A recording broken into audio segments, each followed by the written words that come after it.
শেষ হয়েছে ত্রয়োদশ জাতীয় সংসদ নির্বাচন ও গণভোটের ভোট গ্রহণ। চলছে গণনার কাজ। সকাল 7:30 থেকে বিকেল 4:30 পর্যন্ত উৎসব মুখর ও শান্তিপূর্ণ পরিবেশে হয়েছে ভোট গ্রহণ। ভোটারদের দীর্ঘ লাইনে দাঁড়িয়ে সুশৃঙ্খলভাবে ভোটাধিকার প্রয়োগ করতে দেখা গেছে। নির্বাচন ঘিরে কেন্দ্রগুলোতে ছিল বাড়তি নিরাপত্তা।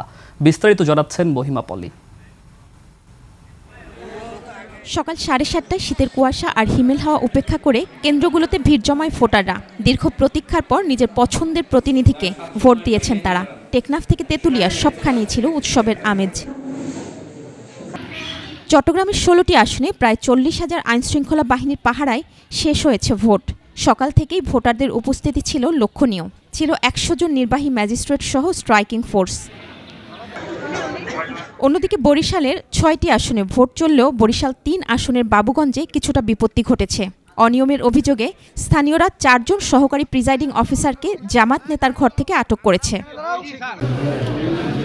লক্ষ্মীপুরে বিএনপি নেতা শহীদ উদ্দিন চৌধুরী অ্যানি এবং বান্দরবানে সাচিং প্রু জেরি ভোট দিয়ে সন্তোষ প্রকাশ করেছেন। উত্তরাঞ্চলেও শীত অপেক্ষা করেছিল ভোটের উৎসব। কুয়াশাচ্ছন্ন সকালে উপস্থিতি কিছুটা কম থাকলেও বেলা বাড়ার সঙ্গে সঙ্গে নারী ও তরুণ ভোটারদের ঢল নামে।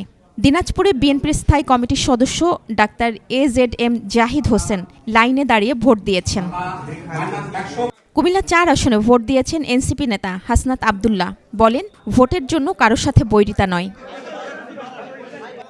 রাজশাহীতে মিজানুর রহমান মিনু এবং ঠাকুরগাঁয়ে মির্জা ফখরুল ইসলাম আলমগীর ভোট দিয়েছেন।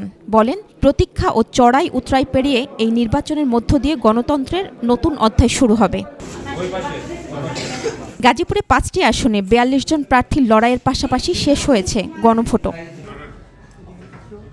মানিকগঞ্জে আফরোজা খানম রীতা এবং নরসিংদীতে ডক্টর আব্দুল মঈন খান ও খায়রুল কবির খোকন শান্তিপূর্ণ পরিবেশে ভোট দিয়েছেন। বিশেষ ব্যবস্থা হিসেবে ড্রোন ও হেলিকপ্টার মোতায়েন ছিল।